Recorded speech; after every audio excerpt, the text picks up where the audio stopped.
Welcome to Bishop Chronicles. I am wearing my Yoda shirt. And so if you see the Yoda shirt, you must know it's serious. Okay. This shirt only makes it out for Brazilian Jiu Jitsu tournaments, Oh right? wow. But not Well, today. oh, Not today. I'm honored.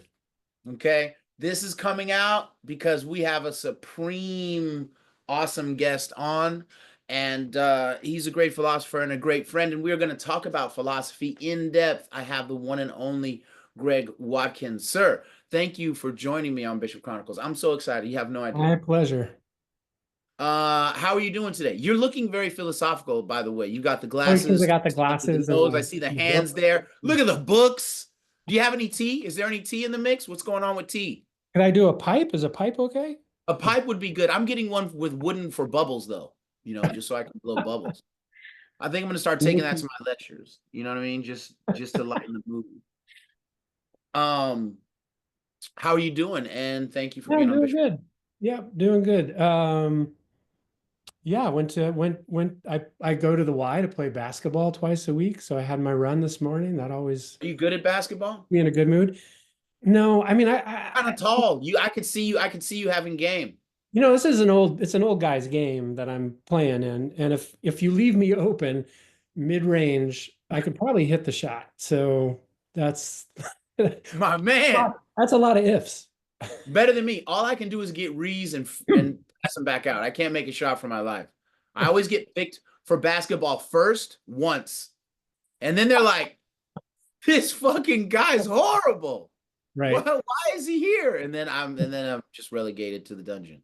Yeah. So, So you yeah, know. been a good start to the day. Well, before we start, tell the good people about your journey in philosophy and what you've done at Stanford. I know you've done some filmmaking. You have a very unique life, and so let's share a bit of it before we get started. Yeah, sure. So I grew up in a small farm town in Idaho, not far from where I'm living right now. I'm living in Boise, Idaho. So this is back, in 1981, I go off to college. So I go to Stanford University, which is a school I'd never heard of before. And so there's a lot of good fortune in my life. Um, but leave this small town, go to Stanford, and this is partly relevant because I thought I was going to be a doctor like my dad. So I arrived at What kind of Stanford. doctor was he? He was a urologist, Okay. which means he had a great sense of humor. I think that's kind of Clearly. um, so chemistry major, going to be a doctor, and not really liking what is broadly called the humanities, which philosophy is considered to be under the broad umbrella of humanities. Never liked those classes in high school, particularly. Mhm. And so you have humanities requirements when you get to college. And so I'm just looking at how that's all going to work. And there's this program, it's called Structured Liberal Education at Stanford University. And it's intensive. It's like a year long, and it's like what used to be called a great books class. So ancient world to the modern world, philosophy, literature, religion. But the thing that caught my eye was if I did that, I would be done with those humanities requirements once and for all. So I could do Oh, that. so you were like, I'm about to just slide through real quick. You know what I mean? Right. Yeah. So yeah, joke was on me. I take this class and I just get totally sucked into that whole world, which, yeah, what is that world? Just the world of, big questions, of thinking about life in a way that I wasn't used to, of watching movies I didn't know even existed, Mm, a community of people who are going through all of that at the same time, which was yeah. huge. So it wasn't the class was residence based. So you would go from a lecture on Plato to having dinner with the people who just heard that same lecture. Oh, that had to be fun, man. I It's can't fun imagine and it the, the it helps quality of those conversations. Yeah. exactly and breaks down this idea that there's a body of knowledge you learn in class, and then you have your life outside of class. Uh, Mm. and so, breaking that down was all the difference. And so I ended up uh, giving up chemistry. I designed my own major, but very interested broadly in philosophy, literature, religion. End up going to film school. So that's a whole other trajectory of my life. Find my way back to Stanford. and actually have a chance to teach in this same program. So structured liberal education, which gets called SLE at Stanford. So I might refer to it that way. But have a little taste of these going back to these texts.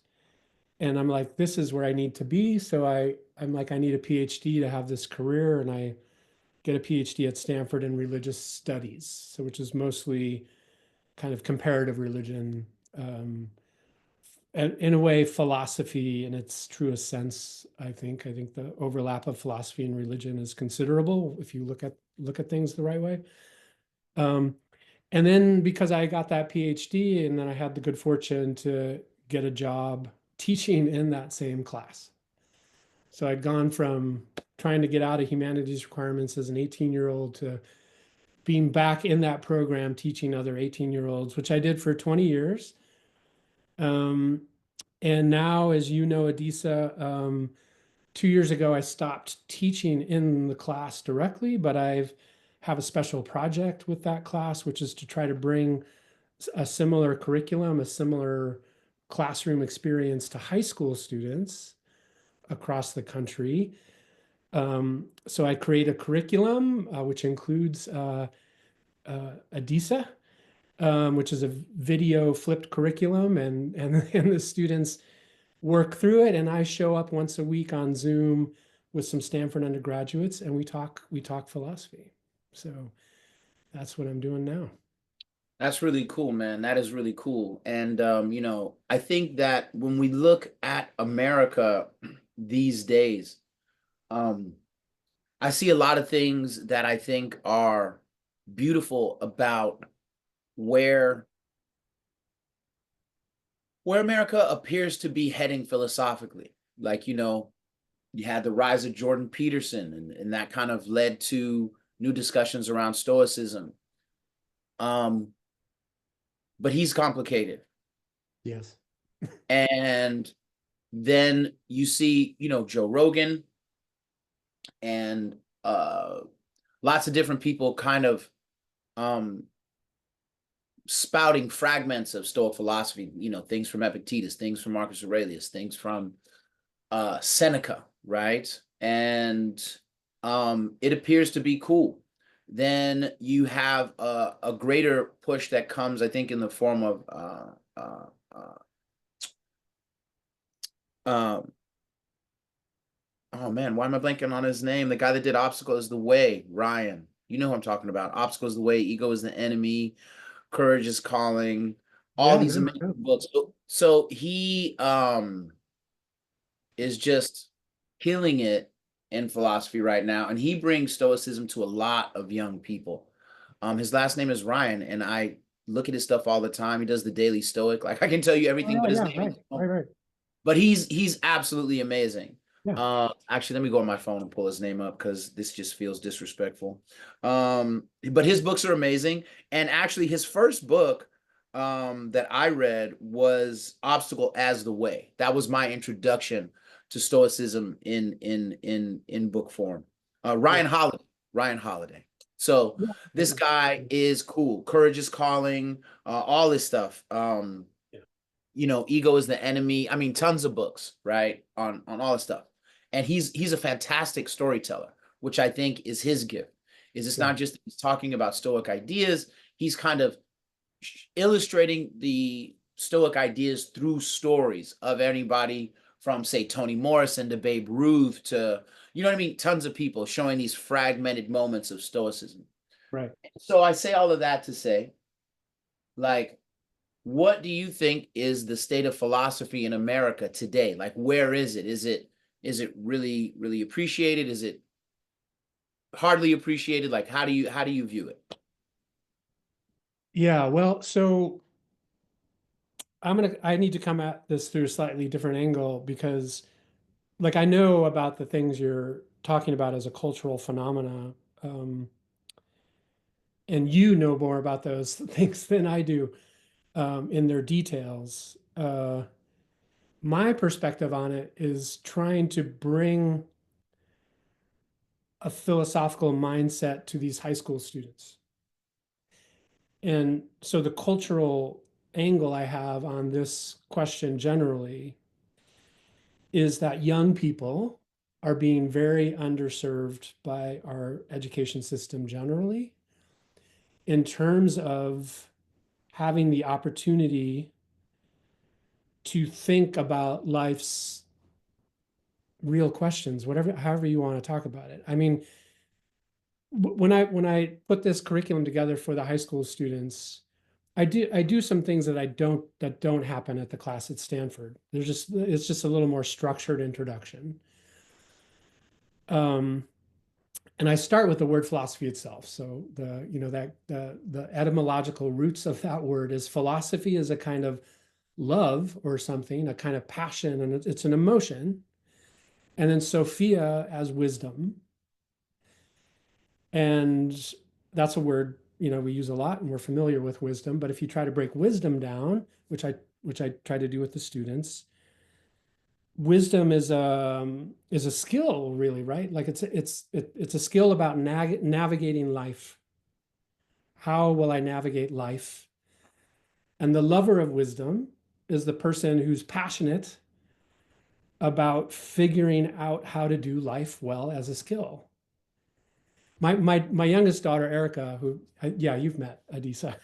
Um, like there was a class at her high school called Life Skills, and she just could not stop making fun of that class because it's mostly about sexually transmitted diseases, right? It's like, or balancing a checkbook or something. Yeah, yeah. But I do have this very general view now that um, we are all. You just have to interrupt me, Adisa, if I'm just. No, just go. I'm with you. Let's roll. So the guy who started the Stanford program, Mark Mancall, who became a mentor of mine, and Adisa has met. Um, he had this thing he would say to students sometime. He'd you know slap his thigh and just like with his big booming voice. He was a big guy. He's like, "There's only one question. What is it? There's only one question." So everybody listening to this can think for a second. What only one question? Like, what would that be? What does that even mean? And so, people would guess, and like students would be like, why? No. Is there a God? No. And so then he'd finally tell you, there's the only question is how to live. Like, and the reason that's the only question. So I'm working through this fast. These are all things worth thinking about. Mm, Is we all have to answer that question. Like, there's no not answering that question. You got to decide like what happens in the next moment. You got mm, to decide where you're headed during the week. You got to decide where yeah. your life is headed. So all of that is to say we all have to navigate life. Why wouldn't you want to do it skillfully rather than without skill? Right. And so as soon as you frame it that way, I mean, since I know, with your interest in jujitsu, and I often think about it this way too, like if we also have a body and we're gonna Right. we're gonna use our body to get through life, Right. you could ignore getting the body more skillful, Right. or you could decide to make the body more skillful in lots of different ways, and you'd have to learn Exactly. and you'd have to do it. So I have this very general view of philosophy as living life more skillfully. And I think the cultural um, phenomena that you're pointing to, those people, those books, amazing because they're embracing consciously and explicitly. We're navigating life. Hey, over here, I think I have some stuff that might help. Let me walk you through it. Um, and so how that plays out in culture, I think also that it can go more or less well. People can understand what anybody's saying more or less well. People Hmm. who are on a platform may have their own interests and like, not be basically trying to make money and all those kinds of things. Yeah. But where with my perspective on the high school thing is if you say to students, life is something that you need to get skillful at living. There's a whole tradition of texts and thinkers and religions and literatures that are there waiting for us because they're repositories of doing life skillfully. why wouldn't we pick them up, Right. engage with them? No, I think that's huge, man. I think that's huge. A friend of mine, Big Tom, over in Leeds, he gave me this book on Marcus Aurelius by a guy named Farquharson, and it's a biography of his life. He wrote this apparently in like 1930 or Hmm. something, and then he died, and his wife found it and then reached out to some Oh, people, and they kind of helped finish it, right? wow. And it's an incredible piece of work. Like I really like this book because it takes you from his childhood into his adulthood. One of the things that he writes in here, though, and I wish I had bookmarked it, was about how serious Greek society was, the bulk of Greek society, on acquiring wisdom. That this Hmm. was like a really big deal for the society of the time. Yeah. Right? And I can imagine that, you know, ancient Egypt, probably in Alexandria, where the big library was, had a booming time like that. And Totally. I'm sure, the areas in and around the Shaolin Temple and different, Zen monasteries, right, would boom like that, right?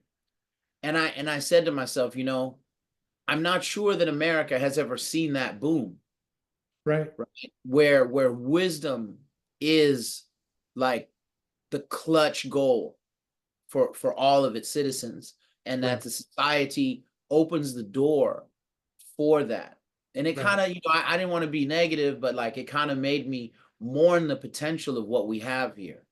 Right. Like it's not that I don't love the country or whatever, but it's like if you look at our potential versus what we're accomplishing, it Yeah. feels like a loss, you know. Totally. It feels like a loss. Um Yeah. so I teach a class, jujitsu and philosophy at a high school called Alternatives in Action in Oakland, and I basically frame Stoic ideas and then teach some moves and keep it moving. You know what I mean? Mhm. But it's Right. a way to introduce kids into philosophy, right? Yeah.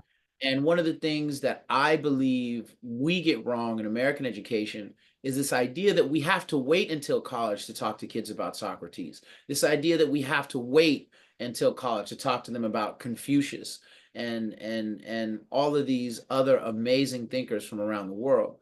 I Right. struggle with that. Um, what do you think is a decent age to start introducing young people to philosophical ideas? Because I had my son who's now 26, but he was reading Socrates probably in junior high or high school, and he wasn't having a problem with it. But I Right. think we stratify these things. Oh, you're only in the seventh grade. You can't learn, you know, you can't learn about philosophy. And I think we do our children a great disservice. Like, can you talk to me a little bit about that? Because I like what you do with the high school, obviously. Yeah, man. I mean, just touching on so many deep things, but I mean, one is, I mean, the quick answer to your question about the age is I mean, if you have this expansive view of what philosophy is, nobody is too young. I mean, it's like, again, the analogy with the body, you Right. wouldn't wait until somebody's 18 to say, okay, now you're ready to learn about gyms and Right. sports. Here's basketball. Right. Right. I Exactly. think it's the same. I think, if you're gonna teach Socrates and Platonic philosophy, like maybe if that's the thing, you're just like with sports and skills, like you got to ramp up. But to just have a kind of questioning mind and to ask kids, Yeah. I'll have to see if I can track it down and send it to you. I did some recordings with that same daughter, Erica, when she was 9, talking about philosophical Okay. concepts. I was trying to tell her about Socrates. Oh, that's so cool. Um, but even just watching a TV show with a kid and just being like, why do you think that character just did that? Like, what does that Right. character think? Like, what are they after? What do they want? Um, it is about life. And so there's opportunity to have that philosophical mindset. As you know from I mean, Stoicism is great at this, just like Yeah. taking a look at life on a daily basis with some structure in mind that helps you think about it. that can happen at any age. I do think the other side of this is just that we have a kind of we just have this failing educational system once again that but for It's some really scary. understandable reasons, teachers aren't being given the space to have these kinds of conversations. Like Oh, there's so much potential for value conflict, parental anger. yeah, It's like these kinds of conversations have been pushed out. The teachers, the high school teachers that are associated with this class I do are, you can tell they're just so thankful that this cover of this Stanford college class has just created this openness in the classroom that they're not allowed to create themselves right. by restriction. Yeah. Um, No, I mean you're making some really good points. I remember when my youngest daughter, Medina, who is now 15 and she's really good in philosophical ideas and whatnot. I used to read when she was like 6 or 7. I would read The Unfettered Mind by Taquan Soho, this very thin book. Um, and he in Japanese legends, he's the mentor of Miyamoto Musashi, but in real life, apparently they never knew each other. In real life, they never knew each other. But I would ask her things because I knew because of her age, she didn't have attachment to certain ideas to what things were or were not. So I would ask her, I would read this book to her at night, and she got really into it. But I couldn't tell if like, does she like the questioning or does she just like her dad sitting? I could have been reading yeah, anything. no, Probably. right. You know what I mean, I could have been reading anything probably. But No, I was reading The Unfettered Mind to her, and like her responses through lack of her attachment were I, pretty profound. I wish I would have written them down. I I bet, wish I would have written them down. I You know bet. what um, but she's killing it in school right now and stuff like that. And I like to think that some of those sessions helped. I mean, I can't prove it, Oh right? yeah, no, they must have. You can't quantify it, but Right. So here's a question I have for you. What do you think Socrates would think about our modern obsession with social media? And would he see it as a tool for wisdom, or do you think he would see it as a distraction from like true knowledge?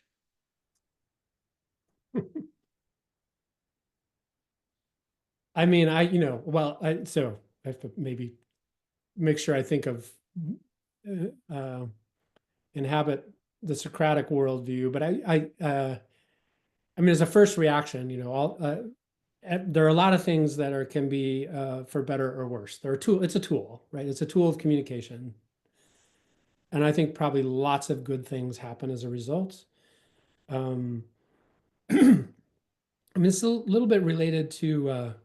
Pardon me, one second. I clear my throat. No, no worries. Um, why your point about wisdom in America is also compromised because American culture is so much built on um, opinion, like competing opinion about people having their own views and expressing them with some other people and against some other people. Like that's the nature of discourse is combative opinions. Uh, Right. Right. and in general, so Socrates, and for those listening who experienced Socrates on the page, there's certainly plenty of combative opinion, but it's for the sake of making progress in a conversation. And it doesn't seem like that happens on social media naturally very often. Like there's because the media is a kind of fixed thing. Like Socrates also was against writing things down. He was just like, you can't, if you write things down, they're kind of dead. You need to talk to each other for a conversation to go. So it doesn't seem like, I think he would be worried about social media is enhanced communication in one sense, but usually to express opinion Right. versus to have conversation. Right. Um, I mean, you mentioned Joe Rogan way back at the start, and he originally he was just an epiphany for me, and just this busting open culturally because it was no longer about the soundbite. I mean, the Right. sheer They structural were fact, having extended right? I'm going conversations, to talk to you for not just three letting the hours. Yeah. yeah.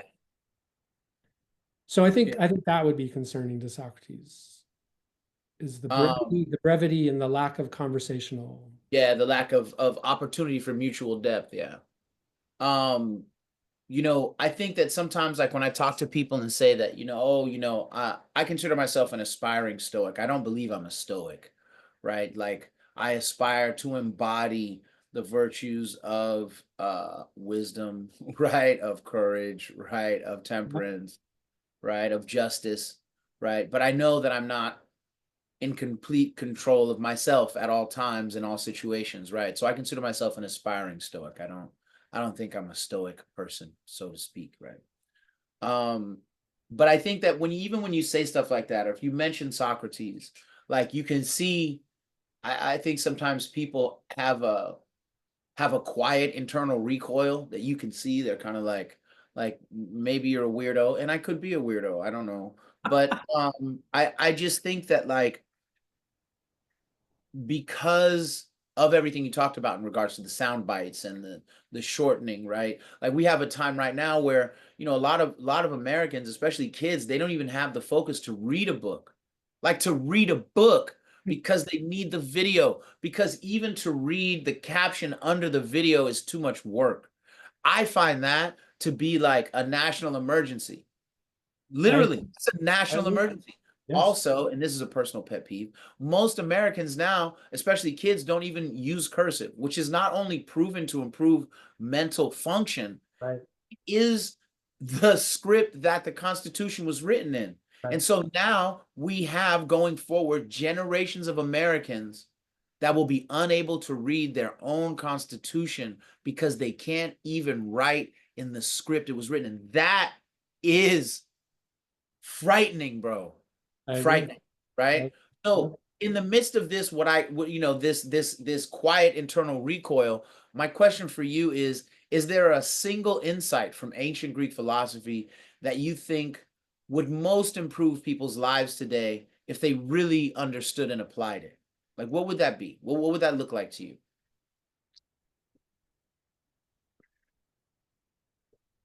I mean, I'm just repeating myself because I think the core insight is the to see navigating life's complexities as a human being as something that one can do more or less skillfully, and then to want to do it more skillfully Right, is the thing from ancient philosophy.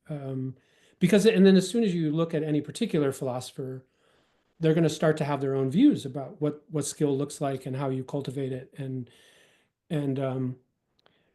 becomes like the mixed martial arts of philosophical views. You gotta explore and you gotta try different things. And so when it comes to ancient philosophy, if I'm gonna and if I wanted to pin something on a particular philosopher, Socrates, um, and those familiar with Socrates would know this. One of the things he's most famous for saying was that he didn't know anything. And that is always been it is on the face of it a kind of paradox because here's a guy who's saying I don't know anything, who clearly knows a lot, and who will in conversing with people reveal that I mean, this is where it kind of gets tricky. He doesn't necessarily reveal that he knows things, but he makes clear that the other person who professes to know something actually doesn't really know it. So all of this is to say I think that core stance of accepting possible ignorance is also a teaching. We could say you can find it in lots of places, but Socrates for sure is saying you got to start with that. And so just to round this out, I've come to see his profession of ignorance as actually deeply sincere in the sense that he means it in the moment that a question is being asked. Is this thing justice? I don't know. Let's talk about it. Tell me more what you mean. What about this? Yeah. I do have this I do have this habit of mind now where I compare it to like the body. Um, so like if you compare it to jujitsu, like I was thinking when you were saying earlier, you're not a stoic in the complete sense. Right. And I wonder what you think of this analogy. You could, is black belt the highest belt, or is like purple higher? So great question. Great question. Glad you asked. So you get a black belt, okay, and then you Uh-huh. get stripes on that belt. So every 3 years you get then five, right? And then you get what they call a coral belt, which is black and red, and then you get a red belt. So red belt is like Wow. Okay. technically the highest. But how do you get that belt? It's not because you can kick everybody's ass because you're old now, Uh, right? no, right. But your understanding of how to train, your understanding of how to teach, and how you serve people with the jujitsu is what gets you the red belt. Right. So the analogy then, that's awesome. I'd never even heard of a red belt. Is you if you got the red belt and then someone said, "Hey, red belt person, can you kick this person's ass?" The true answer is, I don't know. We'll have to roll. Yeah, exactly. I don't know. Exactly. We'll have to roll. Like maybe, Exactly. probably. I mean, I'm good. Uh, Right, exactly. but you're not. So you there's only the time on the mat is what counts. So like I think that's what Socrates was saying. It's like, well, Right. here's a question. We got to get on the mat. Like I maybe I have ideas. I have a bag of tools, but Yeah, so I that's love that. like a core, that attitude, I think, is like a core thing to take from ancient philosophy is that openness. No, I think that's a huge thing, man. I think that's a very huge thing. And when I look at America, back to this social media thing, but also just back to like the state of I think it's definitely in politics, but I think it has trickled down into everywhere.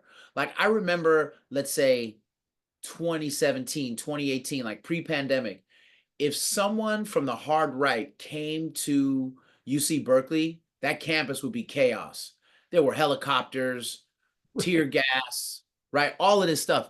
The Yeah. entire time I'm saying, yo, man, if you think that this lady or if you think this guy's a dumbass, bring him. Right. Bring I him. agree. And I let's agree. have the conversation, roast that ass in front of everybody, and then let it happen. And I was so shocked to see what I thought, what I will say from the hard left was a banning of free speech. Yeah. I was like, yo, that's fundamentally un-American, right? Crazy. It's I fundamentally agree. un-American. I want to hear what the neo-Nazi has to say. I want to hear what the alt-right guy has to say. I want to hear what the anti-whatever woman has to say about anything. I want to hear it. I want to have a discussion. And I thought that was a sad time for American democracy, and it was a sad time for what we called higher education. I wanted to see the discussion and it was bothering me, right? Like a lot. And I Yeah. feel like since then, especially after the pandemic, right? And you have all of the fallout around vaccines and masks and everything else that comes with that, right? Like, yo, man, like we lost incredible opportunities, right? And a big part of that opportunity was in this fall of discussion, right? And I think there's a gap between, like they have all these different little memes online that'll be like, you know, doctor of virology who explains A, B, and C, and like person who just went online and Googled a thing but thinks they know, right? Like that happens all the time in any Yeah. given subject, right? In Right. any given subject, right? How many guys will be like, oh, I don't need jujitsu, bro. I just see red and then everything, it's like, okay, right? So like how did the Greek philosophers handle disagreement and debate? And what might they teach us about having better discussions about difficult topics? Because I don't think that America, whether you're a Democrat or Republican, you're in the Green Party, you're in no party, I'm a no party person. Um, how do we get better at this? Yeah. Because if we don't, the democracy will suffer more than it is in this breathing moment. Right. Oh man.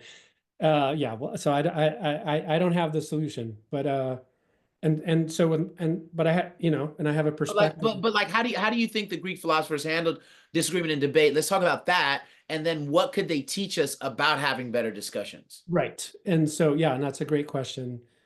Um, I'm thinking about, Danielle Allen, who some people may know, she's very interested in civics education and reviving civics education. And a lot of people recognize this is a problem generally about how we tend to silo ourselves and debate and not discuss really. Um, and so it's a problem we're trying to solve. And I think the what we can learn from kind of the ancient world is the kind of openness. So I've already talked about that, but I just have my educational perspective. When I'm doing this class, so we'll read Antigone. We'll read some of Antigone, for example. So ancient Greek tragedy, same time as Socrates, from the same place. Story opens. Uh, Antigone wants to bury her brother, but her uncle Creon, who's the king, says you can't bury him. He's a traitor. So there's a conflict right at the start. And so if you put this in front of 18-year-olds, as I'm learning, 17, 18-year-olds, they are going to have an opinion about whether she should bury her brother or not. And and it's on pain of death, by the way. Like anybody who buries that guy, you're going to die. You're out. You're out. So, so this play is there in front of us and invites us to talk about it. Should she do it? Why? Should she? Why or why not? Her sister, she tries to talk her sister into it. Sister says, no, I'm not going to do that for these reasons. And then you have the student who's got their own point of view. They got a feeling about it. Like, Mm, um, and so we can have a long discussion that pulls the person, the students, and their sympathies into this play, but the play is the place where we can have an argument. It's like, are you kidding? right, You're gonna do it, and you're gonna die so that the brother gets some dirt thrown on him? He's my brother. right. Of course I'm gonna do that. And who's this king? And I think what's been lost, this comes back to the education bit again, is we're only at each other's throats about like active issues, Mm, whether you're going to take a vaccine or not, whether there's going to be what the thing's going to be at the border. And we got mhm. to learn how to deal with those things. But the being in the gym to be able to do that real stuff is to Right. discuss Antigone, discuss Socrates' view of justice, discuss the Stoic view of whatever other virtue, and how does it fit with your life? Like that's the being in the gym where we learn to talk to each other. Like I have to tell you, Adisa, because it's come to my head a couple times. We're having a terrible time with AI generated um, responses to our questions in the class.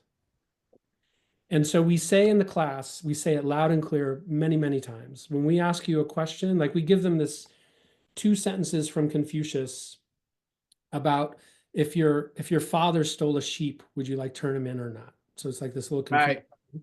Everybody's got an opinion about whether if somebody in their family stole something, what did they steal? How much was it? Who'd they steal from? What's going to happen to Right. me? What are the police like? Everybody loves to think about that stuff. And Confucius has a view. And we say, tell us what you think Confucius is saying here. Like, and again, we're very clear. Just tell us what you think he's saying. Like, what is he bringing Right. to the conversation? They Right. did a bunch of AI crap. Like they went to Chat GPT and Right. what does Confucius think about family conflict? And we get all the, yeah, and it's like cut and paste. So it's even worse than you were saying earlier about not reading.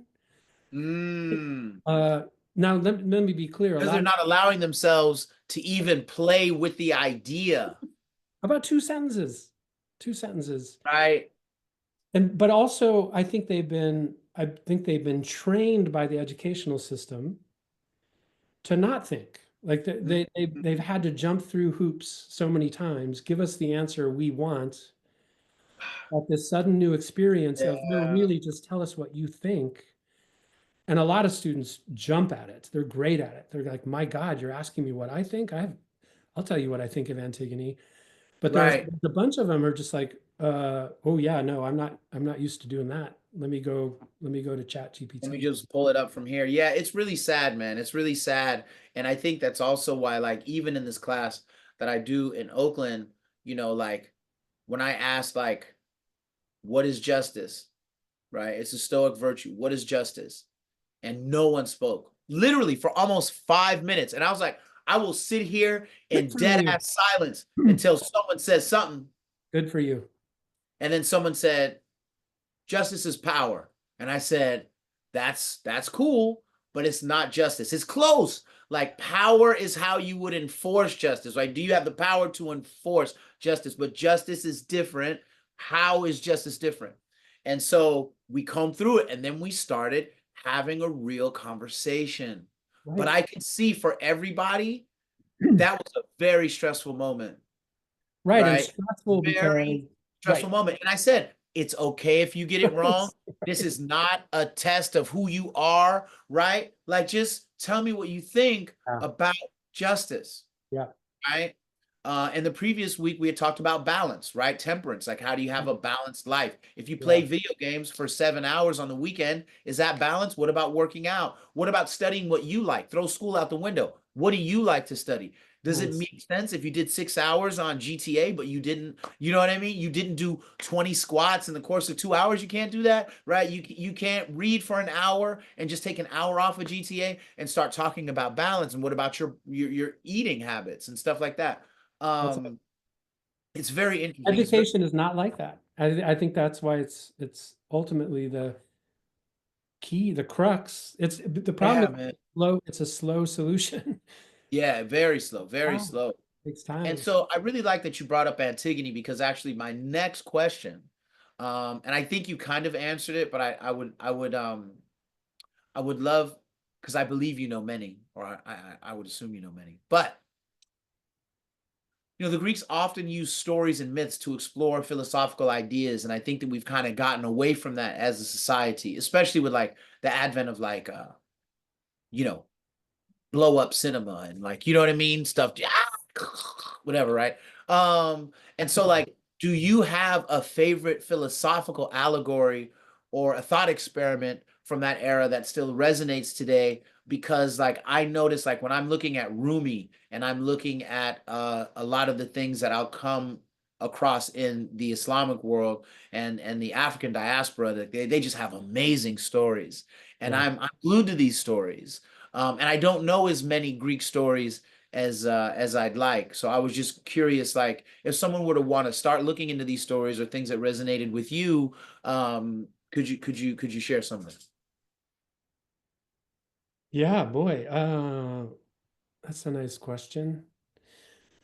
You know, the Greeks, so Plato and the Socrates texts, I mean, there's a fair amount of story in there, the allegory of the Yeah. fig and all that kind of stuff. And then of course there's Greek tragedy, which I know Hmm. it's, um, but what you just described reminds me more of the Taoist text, the Zhuangzi, which I know we've talked about. Hmm. It's Yeah. right there. Yeah, there it is. That's what, so I Got spent it, my time man. doing Got that, it. that class at Stanford, which if you hold it up again, people, to a page, you'll see Which page? like little, any page. It's just like little chunks of text, right? It's not Yeah, a, yeah, yeah, yeah, yeah. Totally, totally. there's little breaks. Yep. And so it's much more kind of story driven. Um, and so I go to that text, but now I'm trying to think of a story I like from it. Um, yeah, there's one story. This is one that my daughters quote back to me because I say it sometimes. Um, there's a story in there about a guy. So a guy lives out in the countryside, Do you want me to tell the story? Yes, please, come on. So this guy lives out in the countryside, and he's got a, let's see if I get this right. He's got a son and he's got a horse, but it's kind of a broken down horse. And so the broken down horse like runs off one day, and the people from the village come out and like, we're so sorry. At least you had a horse. It was like a broken down horse, and he's like, yeah, I don't know. Could be a good thing, could be a bad thing. Uh, so they go away, and then the next day, the broken down horse comes back with this beautiful stallion. Like there's two of them now, and like the stallion sticks around, and villagers come out, and they're like, "Wow, that stallion's amazing. You're so lucky to have that stallion now." And he's like, "I don't know. Could be a good thing, could be a bad thing." They're like, okay, back to the village. His son gets really interested in the stallion, so he starts riding it and he gets bucked off and gets paralyzed. Um, Villagers come out and they're like, "Oh my God, your son is paralyzed now." That I guess that wasn't so great that the horse came back. The stallion came back and joined you. He's like, "I don't know. Could be a good thing. Could be a bad thing." And they're like, "Your son's paralyzed. Could be a good thing. Could be a bad thing." Mongolian hordes invade China, and the emperor wants soldiers to go off to certain slaughter, and they're going through all the towns, getting all the able-bodied young men to go off to war, and off they go, but not his son, because his son is paralyzed. Villagers come out and say, "Oh my God, it's so lucky you got to keep your son. We're going to lose ours for sure." So you can see where this is going. But Yeah. with a deep, so I sometimes say to my daughters now about things, could be a good thing, could be a bad thing. Um, No, it's that's a deep, very man. That's a Taoist, that's a great very, story. that's kind of a stoic attitude too, isn't it? It is. No, no, no. It's very stoic. And again, I think this is one of the things that for me really led me into a lot of stoicism was that there were so many other things like Taoism, like Buddhism, like Confucianism, right? Like Sufism that all kind of had shades and Yeah. fragmented highlights of it. And so I was really attracted to stoicism through that. And I get a lot of flack as a black man for loving Greek philosophy. People are like, but you're black though, right? And so it's like, yo, like it's still dope. Like I'm not gonna hate on it, right? You know what I'm saying? Because it's Uh, Greek. So, like, because I had a guy, I posted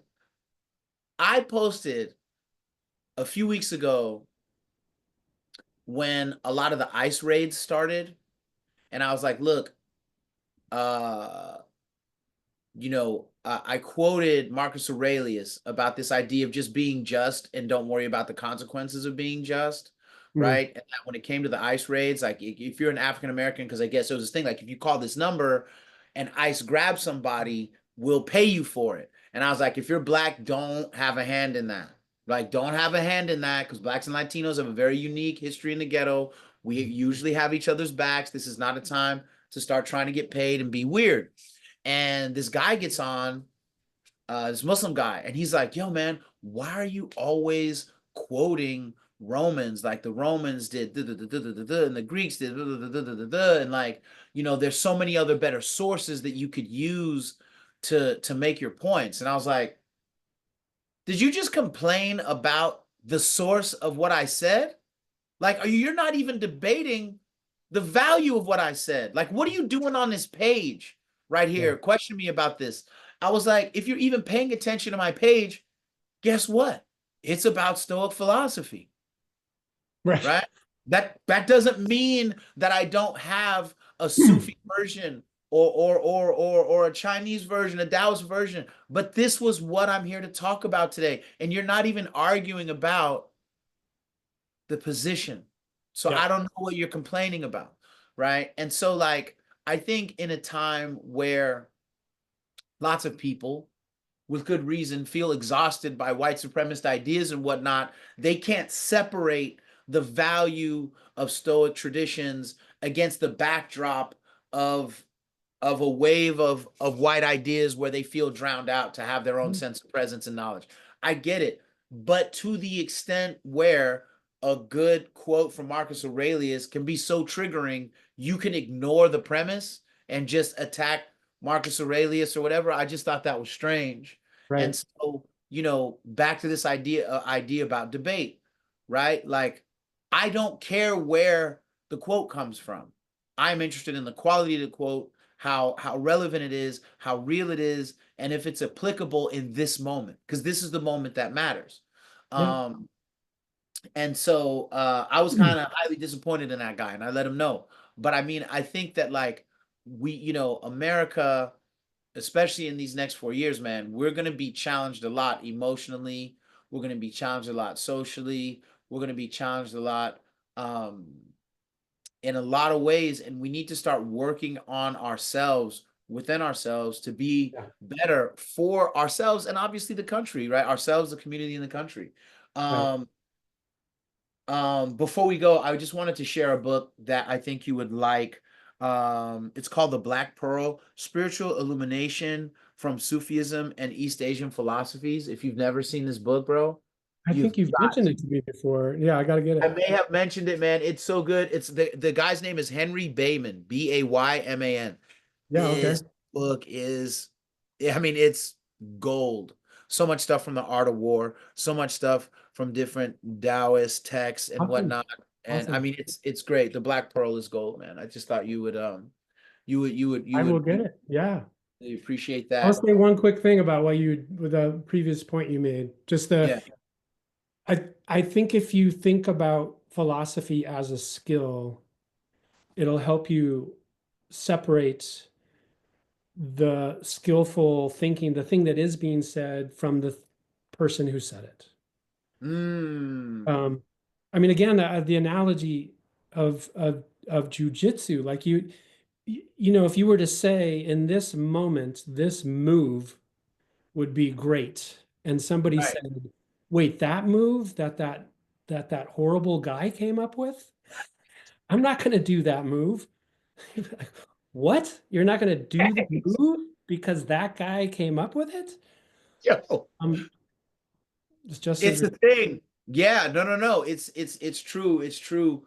And you know, I think to your point from the beginning, like if you're trying to live well, right, that's more important than where it came from and debates around the origin of whatever.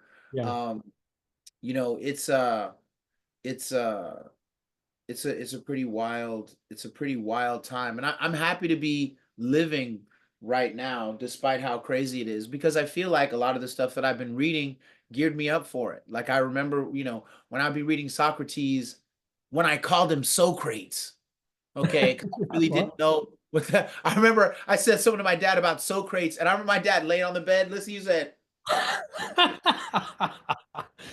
that's funny. like Socrates, like that's how bad I was, right? Like I came from nothing. I mean, when I share anything with you Right. about philosophy, but you gotta understand, I came from nothing. Socrates, my dad's like, you know I what I'm do, saying? I don't know anybody who embodies the philosophical spirit more than you. I mean, really, Man, like, thank you. I mean, you are a light for this moment, I'm honestly. just trying though, right? Like I am just trying, and I thank you so much, but You I'm need to just be. trying. Like I've been using this new phrase, the I call myself the anti-guru, right? And it's because all these people are like, "Oh, I will show you how to. I will show you how to." I'm like, "Bro, I'm just trying to figure it out before I die, dog. That's it. I'm just a guy walking on a planet trying to figure it out, guys. Everything else that happens is everything else that happens, right? I Well, am not going to be saving you, bro. I'm not. And anything that I have access to, I'm gonna give you access to. You know how people try to like hide behind the shroud? I'm not gonna have a shroud.